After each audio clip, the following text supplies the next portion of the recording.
ओम शांति। आज 24 नवंबर 2023 के बाबा के अनमोल मधुर महावाक्य सुनेंगे। आज की बाबा की मुरली है सेवा और धारणा। उन दिनों में विशेष गीता जयंती का प्रोग्राम होगा, तो बाबा ने कहीं पढ़ा होगा कि गीता जयंती मना रहे हैं। तो बाबा कहे तुम बच्चों को ये सिद्ध करना है कि गीता जयंती कब हुई और कैसे हुई, किसने गीता को जन्म दिया। इस बात को यथार्थ रीति सिद्ध करना है। अगर कहे श्री कृष्ण ने जन्म दिया गीता को, तो श्री कृष्ण तो छोटा बच्चा है, वो गीता को जन्म कैसे दे सकता है। तो वास्तविक रीति से गीता को जन्म देने वाले माता पिता कौन है, ये बात बाबा कहे यथार्थ रीति सबको समझानी है।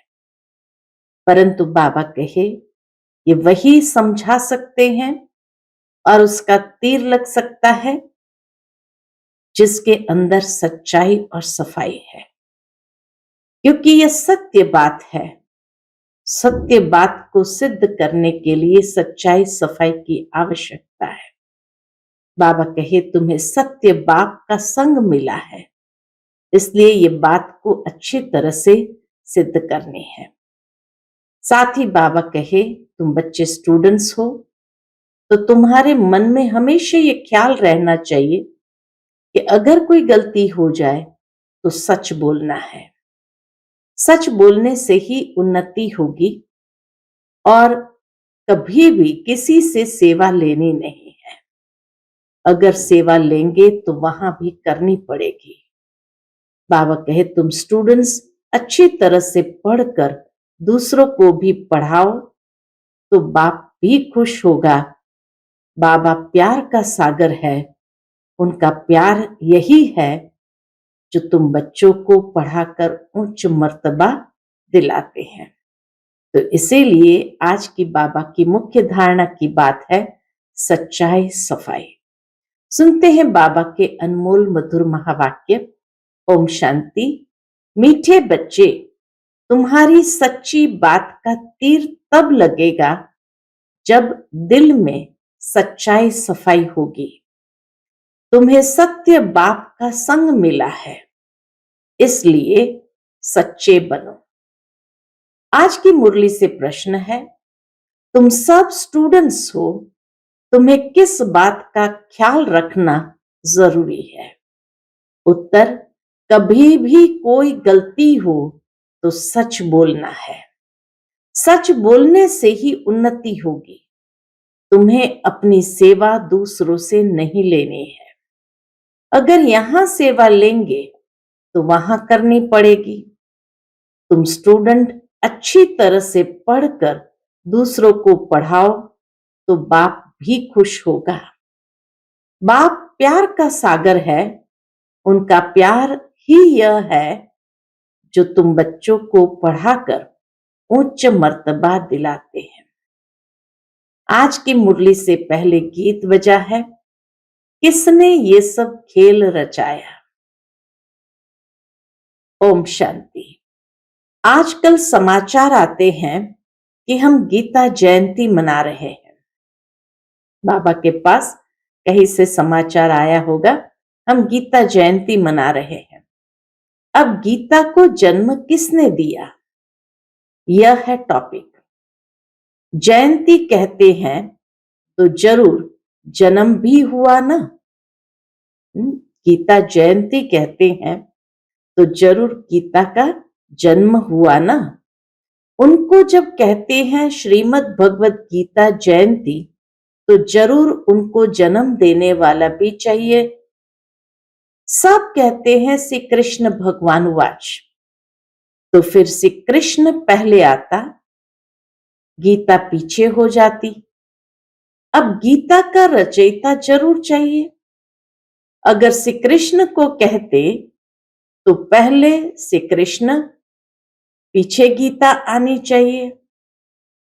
परंतु श्री कृष्ण छोटा बच्चा था, वह गीता सुना न सके।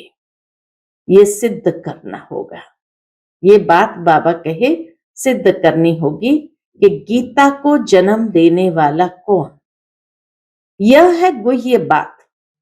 श्री कृष्ण तो माता के गर्भ से जन्म लेता है, वह तो सतयुग का प्रिंस है।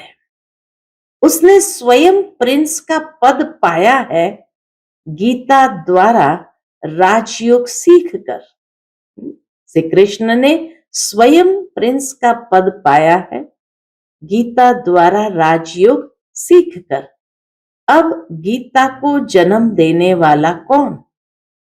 बाबा मुख्य बात इसी को ही उठाते हैं। अब गीता को जन्म देने वाला कौन? परमपिता परमात्मा, शिव या श्री कृष्ण? श्री कृष्ण को वास्तव में त्रिलोकीनाथ, त्रिकालदर्शी भी नहीं कह सकते। त्रिलोकीनाथ, त्रिकालदर्शी एक को ही कहेंगे। त्रिलोकीनाथ माना तीनों लोकों पर राज्य करते हैं। मूल, सूक्ष्म, स्थूल, इन तीनों को कहा जाता है त्रिलोकी। इनको जानने वाला त्रिलोकीनाथ, त्रिकालदर्शी कौन है? परमपिता परमात्मा शिव है। यह महिमा उनकी है, न कि श्री कृष्ण की। श्री कृष्ण की महिमा है 16 कला संपूर्ण, सर्वगुण संपन्न, संपूर्ण निर्विकारी। उनकी भेंट करते हैं चंद्रमा से। परमात्मा की भेंट चंद्रमा से नहीं करेंगे। श्री कृष्ण की भेंट चंद्रमा से करेंगे कि 16 कला संपूर्ण, सर्वगुण संपन्न, संपूर्ण निर्विकारी। परमात्मा की भेंट चंद्रमा से नहीं करेंगे। उनका कर्तव्य ही अलग है। वह है गीता को जन्म देने वाला रचयिता। गीता के ज्ञान व राजयोग से ही देवताएं क्रिएट होते हैं। जब सत धर्म की स्थापना करते हैं परमात्मा, तो सत धर्म माना देवताएं क्रिएट होते हैं। मनुष्य को देवता बनाने के लिए बाप को आकर नॉलेज देनी पड़ती है। अब यह समझाने देने वाले बड़े ही होशियार ब्रह्मा कुमार कुमारियां चाहिए। सभी एक जैसे समझा नहीं सकते। बच्चियां भी तो सब नंबरवार है। टॉपिक भी ऐसी रखी जाए कि श्रीमद् भगवत गीता को जन्म किसने दिया, इसके लिए कॉन्ट्रास्ट समझाना है। परमात्मा और दिव्य पुरुष का कॉन्ट्रास्ट समझाना है। भगवान तो एक ही है, परम पिता परमात्मा शिव। उस ज्ञान सागर द्वारा ज्ञान सुनकर श्री कृष्ण ने यह पद पाया था। सहज राजयोग से यह पद कैसे पाया, यह समझानी देनी पड़े। सहज राजयोग से यह पद कैसे पाया, यह समझानी देनी पड़े। ब्रह्मा द्वारा ही पहले बाप ब्राह्मण रचते हैं। सभी वेदों शास्त्रों का सार सुनाते हैं। ब्रह्मा के साथ ब्रह्मा मुख वंशावली भी चाहिए। ब्रह्मा को ही त्रिकालदर्शी पने का ज्ञान मिलता है। परमात्मा आकर ब्रह्मा द्वारा ही तो तीनों कालों का ज्ञान देते हैं। त्रिलोकी अर्थात तीनों लोकों का भी ज्ञान मिलता है। तीनों काल आदि मध्य अंत को मिलाकर कहा जाता है। और तीनों लोकों अर्थात मूल सूक्ष्म स्थूल वतन, ये अक्षर याद करने हैं। बहुत बच्चे भूल जाते हैं। और भुलाया किसने है? भुलाया है देह अहंकार रूपी माया ने। तो गीता का रचयिता परम पिता परमात्मा शिव है, न कि श्री कृष्ण। परम पिता परमात्मा ही त्रिकालदर्शी तथा त्रिलोकीनाथ है। श्री कृष्ण में व लक्ष्मी नारायण में ये नॉलेज है ही नहीं। हाँ, जिन्होंने ये नॉलेज बाप से पाई वह विश्व के मालिक बन गए। जब सदगति मिल गई फिर यह नॉलेज बुद्धि से गुम हो जाती है। सदगति पा ली फिर उसके बाद ये नॉलेज गुम हो जाती है। सबका सदगति दाता वह एक ही है, वह पुनर्जन्म लेने वाला नहीं है। पुनर्जन्म शुरू हुआ सतयुग आदि से, कलयुग अंत तक 84 जन्म लेते हैं। ये समझानी देनी पड़ती है। सब तो 84 जन्म नहीं लेते। जिसने ये गीता लिखी उसको त्रिकालदर्शी नहीं कहेंगे। जिसने गीता सुनाई वो है परमपिता परमात्मा। जिसने ये गीता लिखी उनको त्रिकालदर्शी नहीं कहेंगे। पहले ही लिखा कि श्री कृष्ण भगवान वाच, ये एकदम रॉन्ग है। रॉन्ग भी होना ही है जरूर। बाबा कहे रॉन्ग भी होना ही है जरूर। जब सब शास्त्र रॉन्ग हो तभी बाप आकर राइट सुनाए। बरोबर ब्रह्मा द्वारा वेदों शास्त्रों का सच्चा सार सुनाते हैं, इसलिए उन्हें सत कहा जाता है। परमात्मा को सत कहा जाता है। अब तुम्हारा है सत के साथ संग, जो तुमको सत बनाते हैं। प्रजापिता ब्रह्मा और उनकी मुखवंशावली ये जगत अम्बा सरस्वती। प्रजापिता ब्रह्मा के सभी बच्चे आपस में भाई बहन ठहरे। कहां भी मंदिरों में जाकर भाषण करना चाहिए। घूमने फिरने भी वहां बहुत आते हैं। बाबा कहे इसलिए वहां जाओ जहां भाषण कर सको, जहां बहुत लोग आते हो। एक को समझाया तो सत्संग लग जाएगा। स्मशान में भी जाना चाहिए, वहां मनुष्य को वैराग्य होता है। परंतु बाबा कहते मेरे भक्तों को समझाने से वह फट से समझेंगे, इसलिए विशेष शिव के मंदिर में जाना है। तो शिव बाबा के मंदिर, लक्ष्मी नारायण के मंदिर में जाना पड़े। लक्ष्मी नारायण को बाबा मम्मा नहीं कहते, शिव को बाबा कहते हैं। जरूर मम्मा भी होगी, वह है गुप्त। शिव बाबा है तो मां भी होंगी, लेकिन वह है गुप्त। शिव बाबा जो रचयिता है उनको माता पिता कैसे कहते हैं? यह गुप्त बात कोई भी जान न सके। लक्ष्मी नारायण को एक ही अपना बच्चा होगा, बाकी इनका नाम है प्रजापिता ब्रह्मा। विष्णु और शंकर को ऊंच नहीं रखते, उच्च त्रिमूर्ति ब्रह्मा को कहते हैं। दुनिया में भी विशेष त्रिमूर्ति ब्रह्मा को रखते हैं, तीनों देवताओं में भी। तो उच्च त्रिमूर्ति ब्रह्मा को रखते हैं। जैसे रचयिता शिव परमात्मा को कहते हैं, ऐसे ही ब्रह्मा को भी रचता कहा जाता है। वह तो अविनाशी है ही।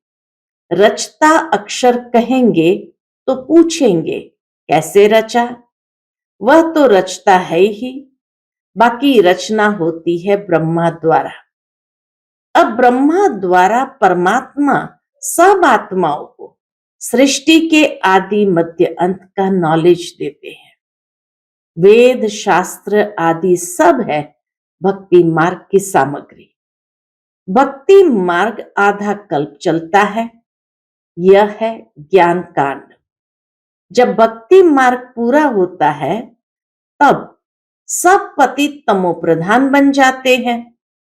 तब मैं बाप आता हूं। जब सब पतित हो जाते तब बाबा कहे मैं बाप आता हूं। पहले सतो प्रधान से सतो रजो तमो में आते हैं।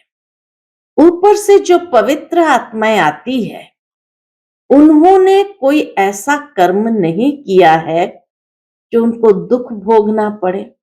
ऊपर से जो भी आत्माएं आएगी वो तो पावन आत्माएं उतरती है, इसलिए उनको दुख नहीं भोगना होता है। क्राइस्ट के लिए कहते हैं उनको क्रॉस पर चढ़ाया, परंतु यह तो हो न सके। नई आत्मा जो धर्म स्थापन करने अर्थ आती है, उनको दुख मिल नहीं सकता, क्योंकि वह तो कर्मातीत अवस्था वाला मैसेंजर धर्म स्थापन करने आया है, इसलिए उनको दुख नहीं मिल सकता। लड़ाई में भी जब कोई मैसेंजर भेजते हैं तो वह सफेद झंडी ले आते हैं, तो उनको कभी कोई मारते नहीं, जिससे वे लोग समझ जाते कि यह कोई मैसेज ले आया है, उनको कोई तकलीफ नहीं देते हैं। तो मैसेंजर जो आते हैं उनको कोई क्रॉस पर चढ़ा न सके। ये बात क्राइस्ट के साथ की बाबा ने सुनाई। दुख आत्मा ही भोगती है, आत्मा निर्लेप नहीं है, यह लिखना चाहिए। आत्मा को निर्लेप कहना रॉन्ग है। ये किसने कहा? शिव भगवान वाच। यह पॉइंट तुमको नोट करनी चाहिए। लिखने के लिए बड़ी ही विशाल बुद्धि चाहिए। सारी बातों को लिखने के लिए बाबा कहे बड़ी विशाल बुद्धि चाहिए। समझो, प्रदर्शनी में क्रिश्चियन लोग आते हैं तो उनको भी बता सकते हैं कि क्राइस्ट की सोल को क्रॉस पर नहीं चढ़ाया गया, बाकी जिसमें उसने प्रवेश किया उस आत्मा को दुख हुआ। तो ऐसी बातें सुनकर वंडर खाएंगे। उस पवित्र आत्मा ने आकर धर्म स्थापन किया गॉड फादर के डायरेक्शन अनुसार। वो पवित्र आत्मा नीचे आई, धर्म स्थापन किया, इसके कहने अनुसार, तो गॉड फादर के डायरेक्शन अनुसार। यह भी ड्रामा को भी कई लोग समझते हैं, परंतु उसके आदि मध्य अंत को नहीं जानते। ऐसी ऐसी बातें सुन वह लोग कुछ समझने की कोशिश करते हैं। बाबा कहे जब ऐसी बातें समझाएंगे तो समझने की कोशिश करते हैं। कृष्ण को भी कोई गाली दे न सके, बरोबर गालियां अभी ही मिल रही है। किसको? शिव बाबा को नहीं, इस साकार को, ब्रह्मा बाबा को मिली। टीचर तो बाबा है, प्योर सोल, और यह है इम्प्योर, इसलिए शिव बाबा को गाली मिल नहीं सकती। यह है इम्प्योर।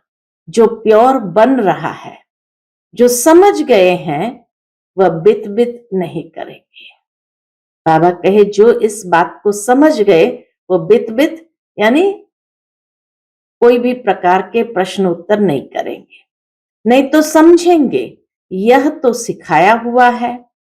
फिर वह बात कोई को जचती नहीं, तीर नहीं लगता।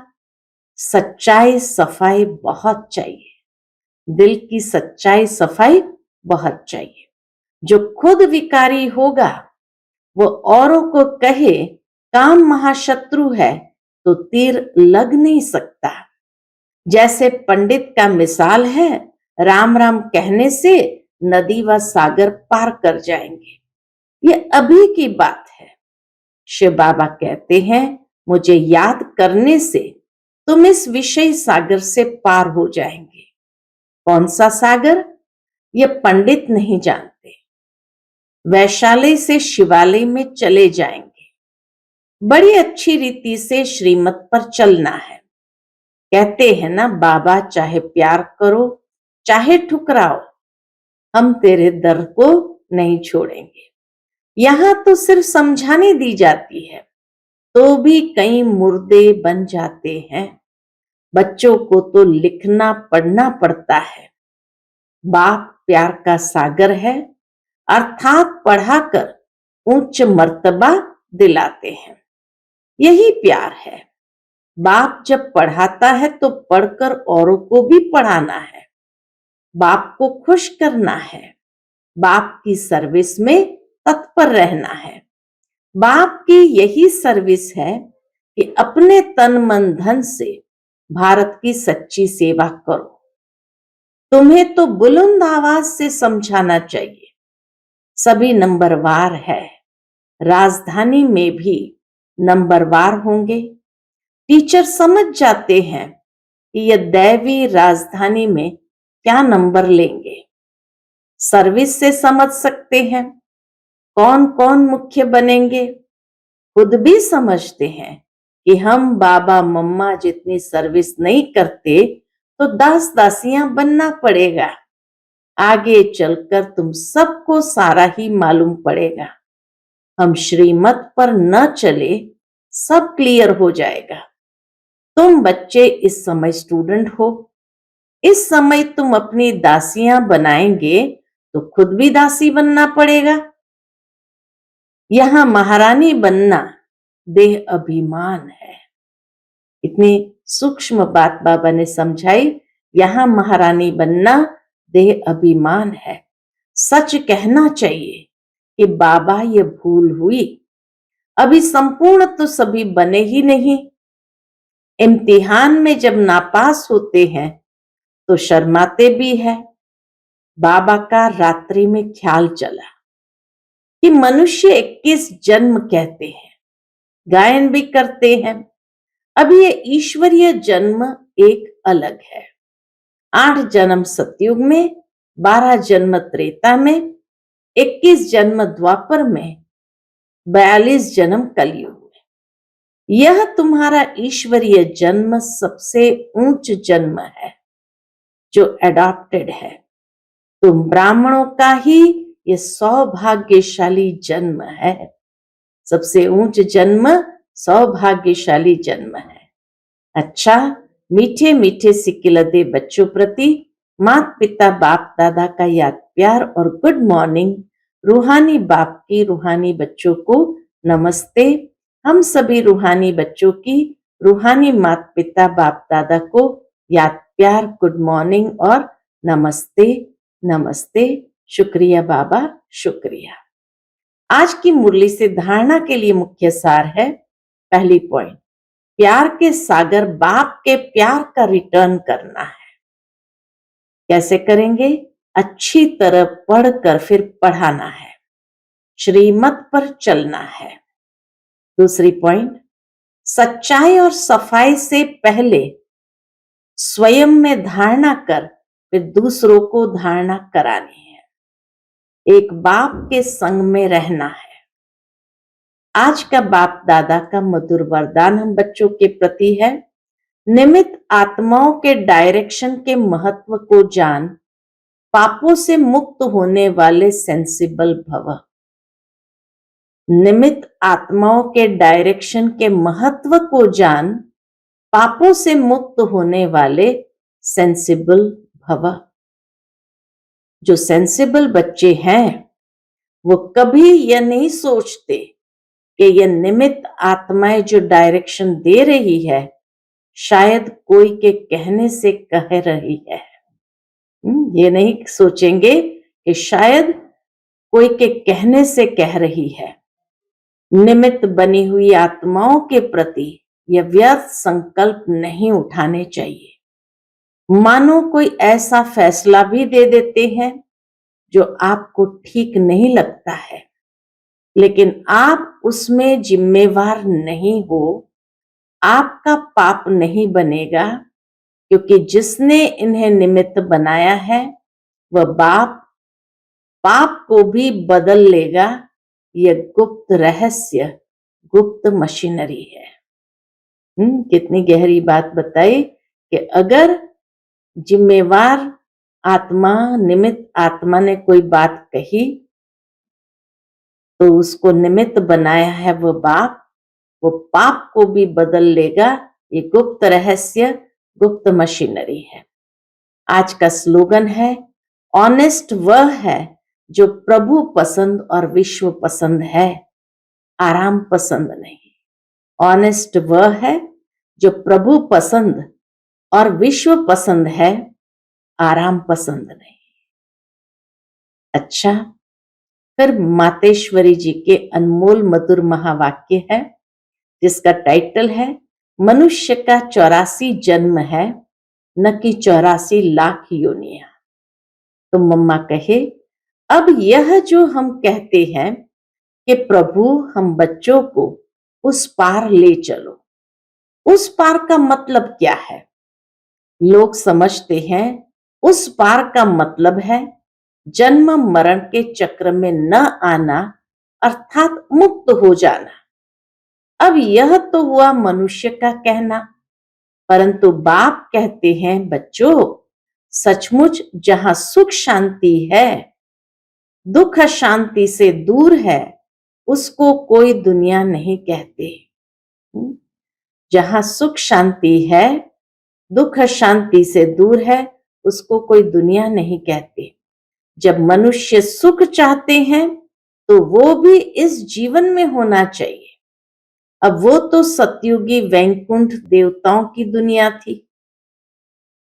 जहां सर्वदा सुखी जीवन थी। उसी देवताओं को अमर कहते थे। अब अमर का भी कोई अर्थ नहीं है। ऐसे तो नहीं, देवताओं की आयु इतनी बड़ी थी जो कभी मरते नहीं थे। अब ये कहना उनका रॉन्ग है, क्योंकि ऐसे है नहीं।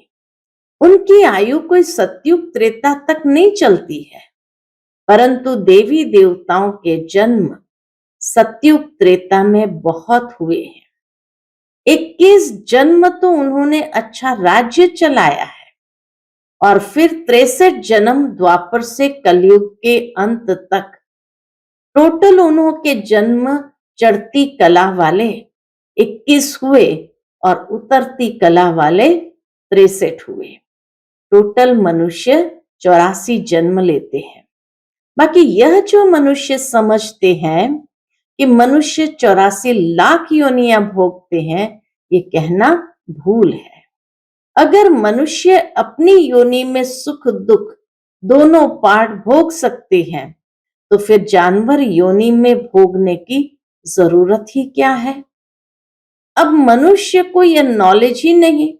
मनुष्य तो 84 जन्म लेते हैं, बाकी सृष्टि पर जानवर पशु पंछी आदि टोटल 84 लाख योनियां अवश्य है।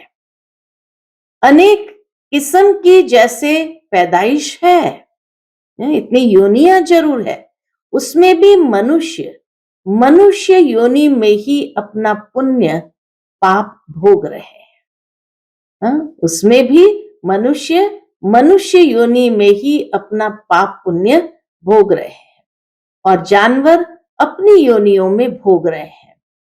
न मनुष्य जानवर की योनि लेता और न जानवर मनुष्य योनि में आता है। मनुष्य को अपनी योनि में यानी जन्म में भोगनी पड़ती है, तो दुख सुख की महसूसता आती है। ऐसे ही जानवर को भी अपनी योनि में सुख दुख भोगना है, मगर उन्हों में ये बुद्धि नहीं कि ये भोगना किस कर्म से हुई है। उन्हों की भोगना को भी मनुष्य फील करता है, क्योंकि मनुष्य है बुद्धिवान। बाकी ऐसे नहीं, मनुष्य कोई 84 लाख योनियां भोगते हैं। जैसे देखो, गुरु नानक साहब ने ऐसे महावाक्य उच्चारण किए हैं, अंत काल में जो पुत्र सिमरे, ऐसी चिंता में जो मरे, सुअर की योनि में वलवल उतरे।